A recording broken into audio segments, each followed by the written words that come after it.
Good morning, everybody. Thank you for having me on the show. It's a real pleasure to have you here. You write about horror. You ran one of the biggest horror magazines in the world, Rue Morgue, and now you direct horror films. I just want to go back a little bit. How did you first get into watching horror movies?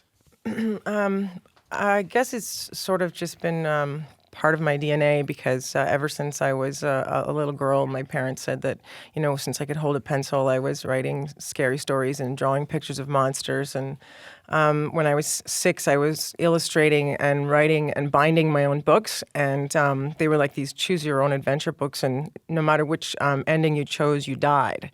So I also had childhood insomnia, so I would stay up all night watching horror movies on like City TV, Late Great Movies. Mm-hmm. Shout out to Late Great Movies.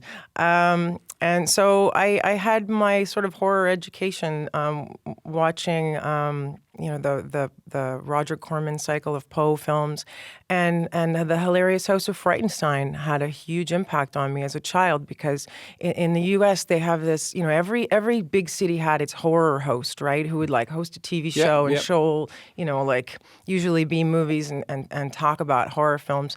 We just had Hilarious House. We had Billy Van, and he was our sort of like singular horror host, and it was like a gateway drug for a lot of budding young Canadian horror fans. When you were watching those films when you were young, how were women typically represented in those films?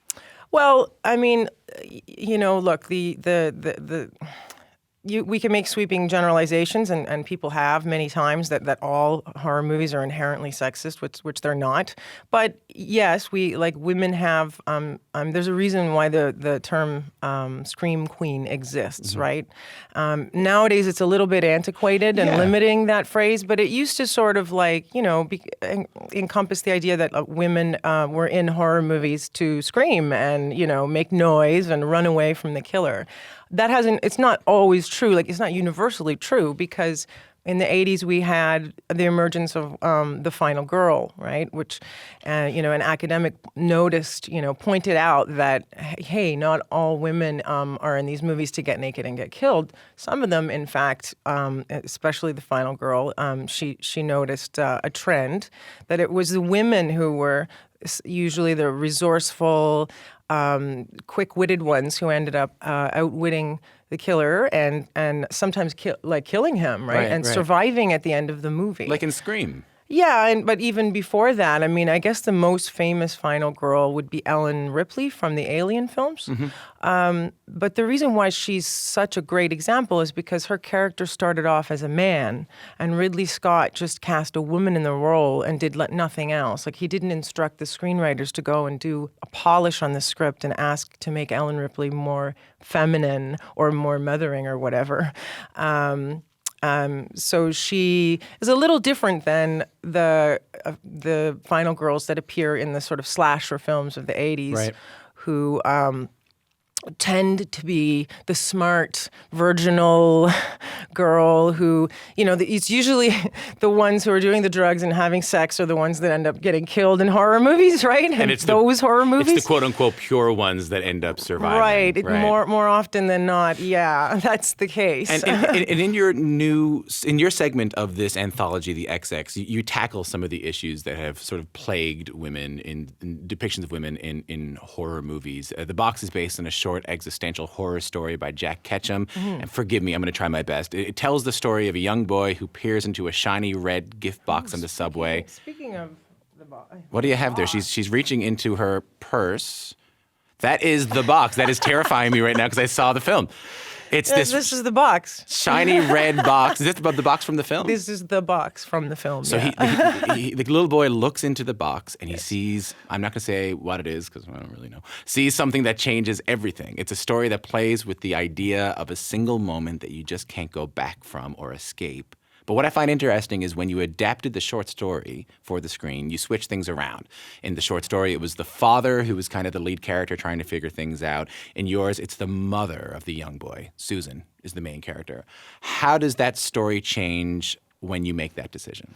Well, first of all, I had to change the gender of the protagonist to fit the mandate of our anthology. When we created this, when Todd Brown and I set out to do this together, the only controlling ideas we had were that they had to be written by a woman, directed by a woman, and starring a woman in the lead role. So I had to change the genders of the.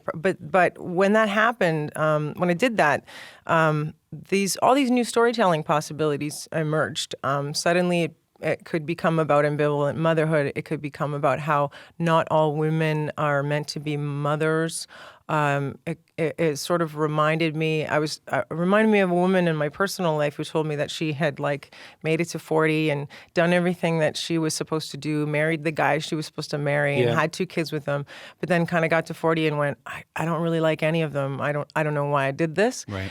And these are things that people don't talk about that much, or whatever sort of negative, supposedly negatively framed feelings that women might have about motherhood or whatever.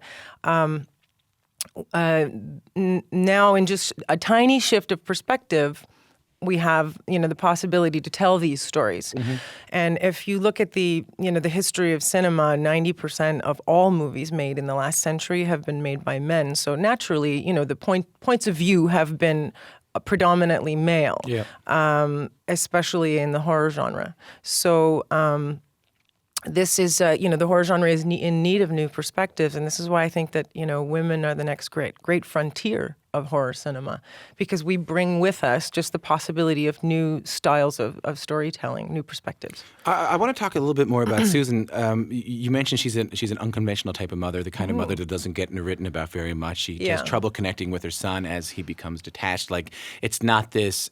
He stops eating. I'll say I don't want to give it away, but he stops eating, and she doesn't necessarily react to it in the way that you'd expect someone react to it. But I'm more interested in you. Why did you want to write about that kind of mother? Well, I mean, I guess that when I was set out to do this, I had another idea I was going to do that was proving to be just far too expensive.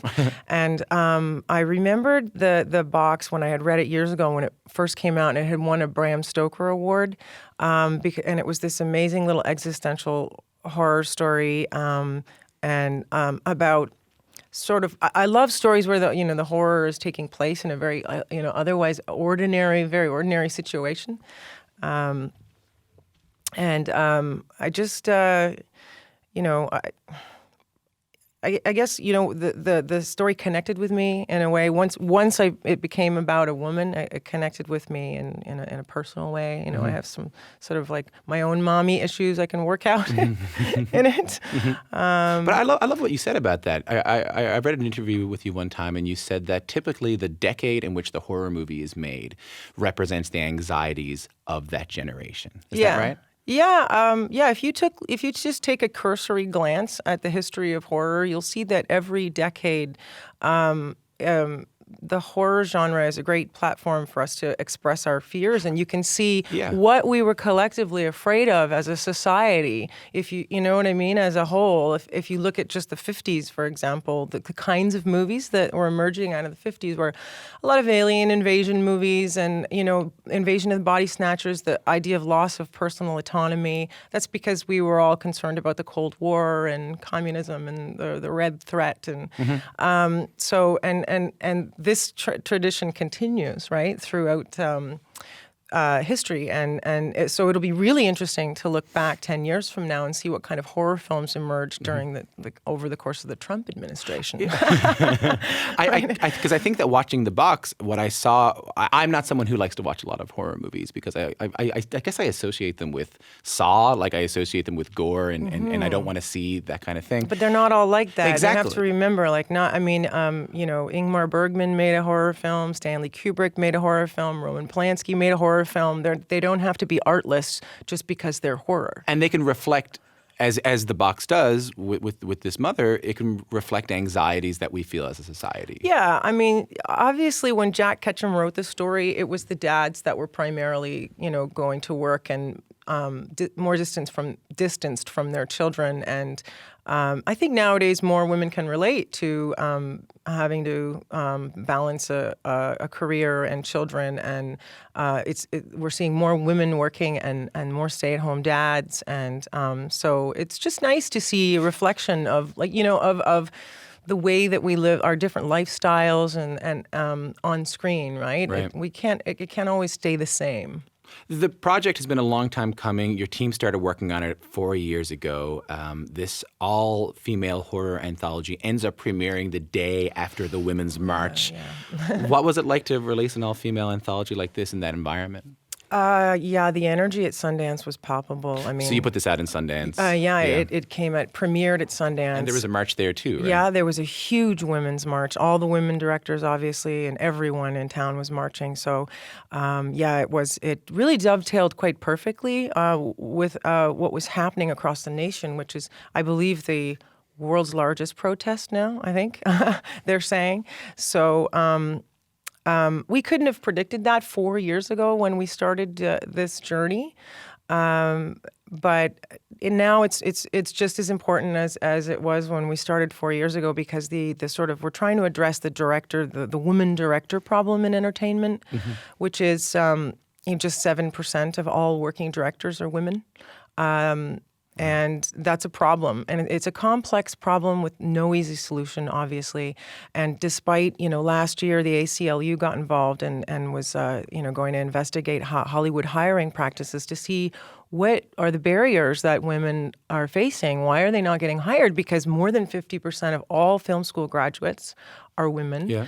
And more than 50% of all horror film ticket buyers are women. So it's not that we don't want to make movies, and it's not that we don't like horror films. That's categorically untrue.